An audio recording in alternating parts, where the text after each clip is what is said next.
ఎక్కడికో. ఎలక్షన్స్ దగ్గర పడుతున్నాయి కదా, ప్రచారానికి. ఎందుకు? ప్రచారం చేస్తేనే కదా జనాలు ఓట్లు వేసేది. ఒరే రాములు ఇట్రారు. అయ్యగారు. వీళ్ళు ప్రచారానికి వెళ్తున్నారంట, నువ్వు వీళ్ళకి ఓటేస్తావా? అమ్మో, వీళ్ళకి నేను ఓటేయను. వీళ్ళకి ఓటేస్తే రాజప్ప నన్ను చంపేస్తాడు. అది వెళ్ళి పని చూసుకో. అలాగనే. వీడే కాదు, ఈ ఊళ్ళో ఎవడో మీకు ఓటేయడు. ప్రచారానికి వెళ్తున్నారంట, ప్రచారం. కరెక్ట్ గా చెప్పారు అంకుల్. కలెక్టర్ గా నేనే నామినేషన్ వేయమంటే ఒక్క రాలేదు. మీరు వెళ్ళి ఓటేయమంటే ఓటేస్తారా? అమ్మయ్యా, ఇంతకాలానికి నన్ను అర్థం చేసుకున్నావు బాబు. ఒరే నరేందర్, మొత్తానికి మీ వాడు మన దారికి వచ్చేసాడు.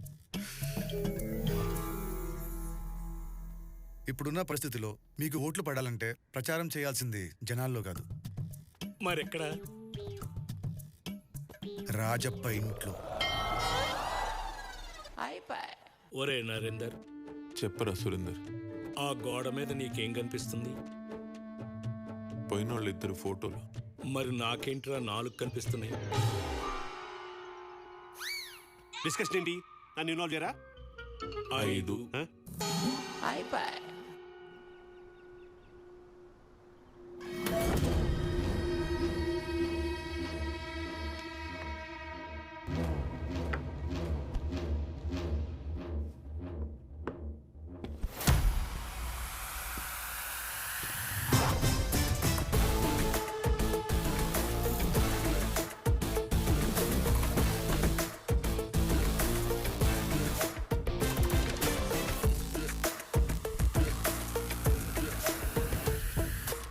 మార్పు మొదలైందిగా.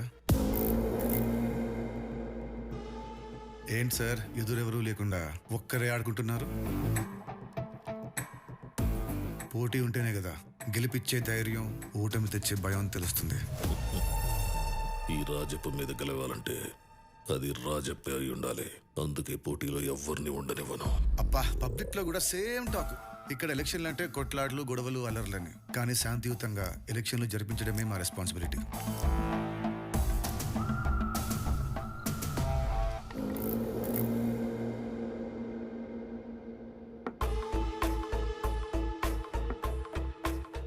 రాజ్యానికి రాజీ ముఖ్యం, కానీ జనం లేకుండా ఏ రాజు రాజ్యాన్ని ఏలలేడు.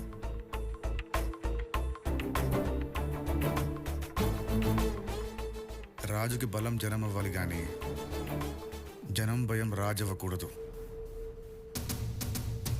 Hi bro, how are you? Long టైమా? అసలు విషయం ఏంటంటే, రాఘవయ్య గారు,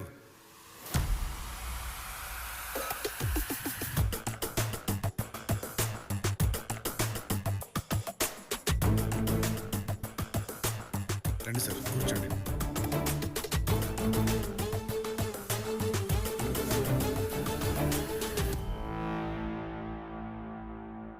పోటీలోని అభ్యర్థులు ఒకరినొకరు కలుసుకొని ఆల్ ది బెస్ట్ చెప్పుకోవడం ఇప్పుడున్న లేటెస్ట్ ట్రెండ్. ఈ ఫార్మాలిటీస్ గుర్తు చేద్దామని వీళ్ళని రమ్మన్నాను. ఏంటి రివెంజా? రివెంజా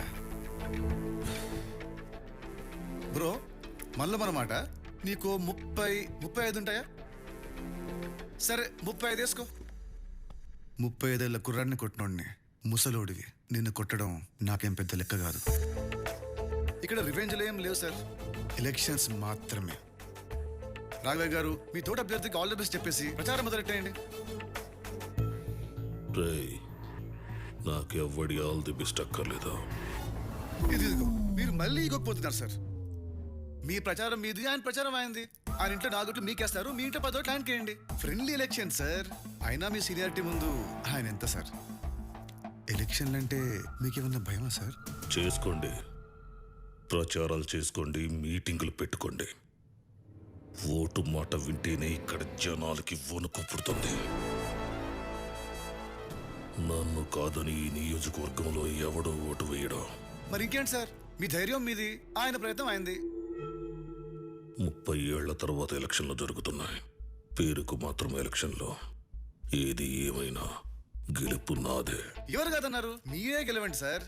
గెలిపోవడం గురించి కాదు సార్, ఎలక్షన్స్ జరగటం నాకు ముఖ్యం. రాఘవయ్య గారు మీరు మొదలు పెట్టండి.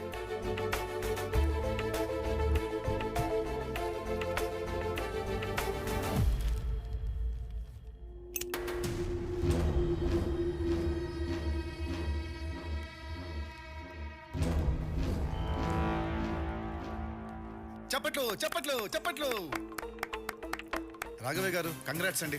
మీ కాగడా గుర్తును ఆయన వెలిగించి జ్యోతి ప్రజ్వలన చేశాడు. ఇక మీకు తిరిగే లేదండి. పదండి, మీరు సూపర్ సార్. పదండి పదండి పదండి.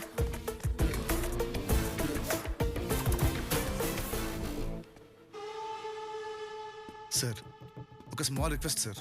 అంత సీరియస్ మ్యాటర్ ఏం కాదు, ఫ్యామిలీ మ్యాటర్. ఇందాకటి నుంచి మీ వాడు కసికసిగా చూస్తున్నాడు, వేసేద్దామని. వాడికి పెళ్లి చేసేయండి సార్, ప్లీజ్ సార్. ఆ కళ్ళల్లో కసి అబ్బా తట్టుకోలేకపోతున్నాను సార్. ఓకే బ్రో, నువ్వు ప్రయత్నాల్లో ఉండు, సరేనా? ఆ కళ్ళల్లో కామం కట్టలు కట్టలుగా కారిపోతుంది బ్రో.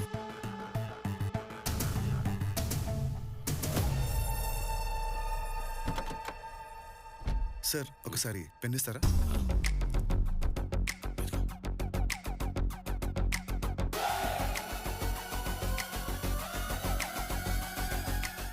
ఏళ్ల తర్వాత ఎలక్షన్స్ జరుగుతున్నాయి. మీరు ప్రచారాలు చేసుకోండి, మీటింగ్లు పెట్టుకోండి. కొత్తగా వచ్చిన కలెక్టర్ బాగా పనిచేస్తున్నాడు. All the best. రాజప్ప ఏంటి ఎలక్షన్లు పెట్టుకోమంటున్నాడు? రాజప్ప ఎలక్షన్ ఒప్పుకున్నాడా? అదేంటి రాజప్ప ఎలక్షన్ ఒప్పుకున్నాడా? రాజప్ప ఎలక్షన్ ఒప్పుకున్నాడా? రాజప్ప ఎలక్షన్ ఒప్పుకున్నాడంటమ్మా. రాజప్ప నోట్లో నుండి ఎలక్షన్ అనే మాట వచ్చిందంటే మా చర్లకు మంచి రోజులు వచ్చినట్టే. అన్న చెప్పింది ఏంటి, అక్కడ మనం చూస్తుంది ఏంటి? ఇది చూస్తే ఎవరికైనా ఓటేయాలనిపిస్తుంది. ఏంటి ఊళ్ళో ఉన్న పెద్ద మనుషులందరూ ఇలా వచ్చారు? మొదటిసారి మన మాచర్లకు ఎలక్షన్లు వస్తాయన్న నమ్మకం వచ్చింది రాఘవయ్య గారు. అంతా కలెక్టర్ గారి వల్లే. మీరు చాలా గట్టివారు రాఘవయ్య గారు. రాజప్పకే ఎదురు తిరిగి నిలబడ్డారు. ఈ రోజు నుంచి మీ పోరాటంలో మేమందరం కలిసి వస్తాం రాఘవయ్య గారు. చాలా సంతోషం.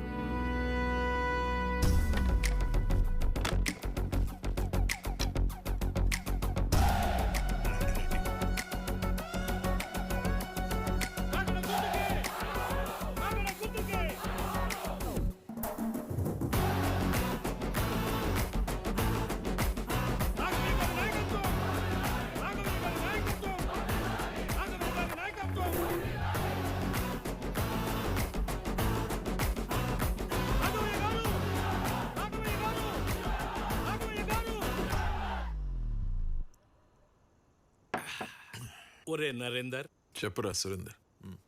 ఏది ఏమైనా మీ వాడు గట్టాడురా. చచ్చిన పాములో కూడా చలనం తెప్పించాడు. ఆ జనమేంది, ఈ ప్రచారం ఏంటి, నేను కల్లో కూడా ఊహించలేదురా. అరే నరేందర్, చెప్పరా సురేందర్. పిలిచింది ఇక్కడ. హే గుంతలక్కడి. ఏంట్రా గురునాథం?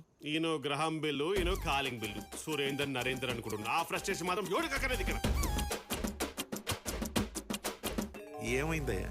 నీ కొడుకు కొట్టాడని సారీ కోసం వస్తే ఆ సారీ చెప్పకుండా తప్పుకి తిరుగుతున్నాడు.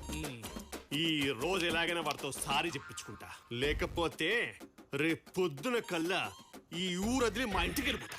అప్పుడు తెలుస్తుంది నా వాల్యూ ఏంటో. బంగారు హుండీని చిల్లర కోసం వాడుతున్నారు. సురేందర్ నరేందర్, ఇక్కడ ముఖద్రగ సికందర్, శంషేర్, బ్రహ్మాస్త్ర. పిచ్చిన కొడుకు.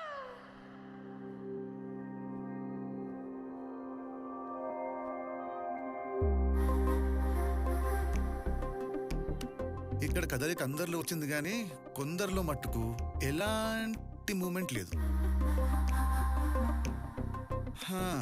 మనకి ఫాలోయింగ్ పెరిగిందని ఆనందపడాలో, లేదా మనం ఫాలో అవుతున్న వాళ్ళు పడట్లేదని బాధపడాలో అస్సలు అర్థం కావట్లేదు.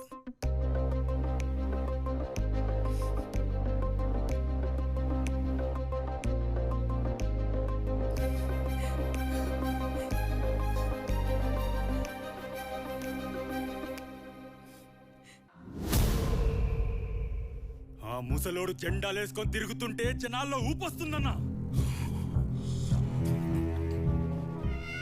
అక్కడ పెద్ద ఆయనేమో సైలెంట్ గా ఉన్నాడు. మనం ఇలాగే ఉంటే చాలా కష్టం అన్నా.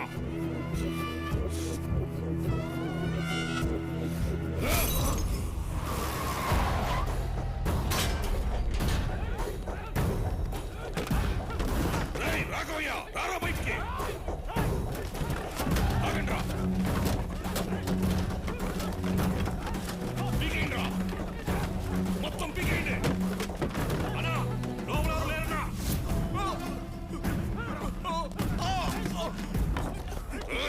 ఎక్కడ వాళ్ళు ప్రచారానికి వెళ్ళారయ్యా.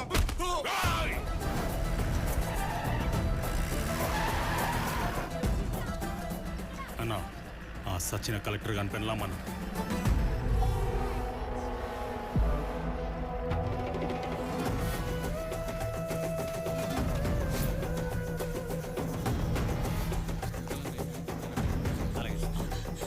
ఏంటమ్మా? వాళ్ళు మమ్మల్ని చంపాలనుకుంటున్నారు. ఎవడాడు? ప్లీజ్ మమ్మల్ని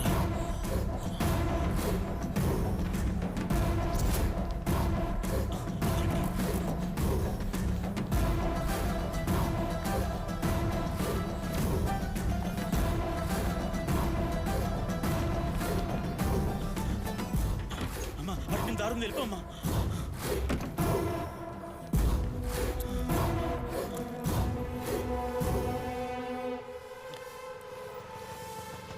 అన్నా పారిపోతుందన్నా.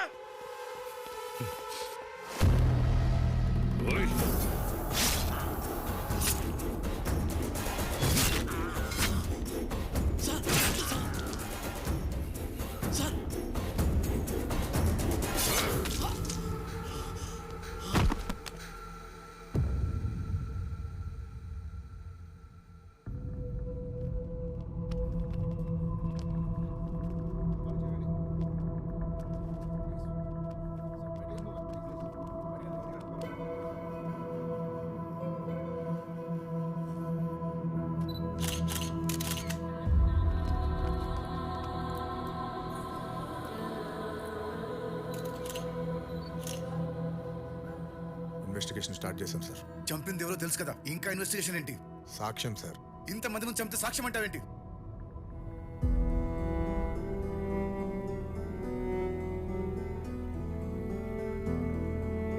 సార్ ఇక్కడ ఇవన్నీ మామూలే సార్. వాళ్ళకి అగెనిస్ట్గా ఎవరు కంప్లైంట్ ఎవరు, సాక్ష్యము చెప్పరు. పోనీ మీరు చెప్పారని కేసు ఫైల్ చేస్తే ఎలా ప్రూవ్ చేస్తాం సార్? వీళ్ళని నమ్మా. బాడీ పోస్ట్ మార్టంకి పంపించండి.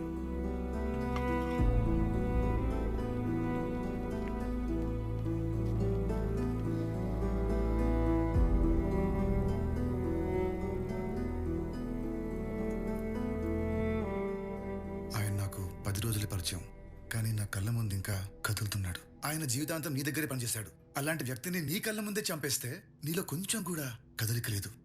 ఆ వీరగాడి ఆవేశం ఈ రోజు నీ ఆఫీస్లోకి వచ్చింది, రేపు నీ లైఫ్లోకి వస్తుంది. నీ కళ్ళ ముందే నీ భార్యకో బిడ్డకో ఇలాగే జరుగుద్ది. అప్పుడు కూడా ఇలాగే చూస్తా ఉంటావా? ఇన్ని రోజులు నీలో ధైర్యం లేదనుకున్నాను, కానీ నీలో మనిషి లేడు.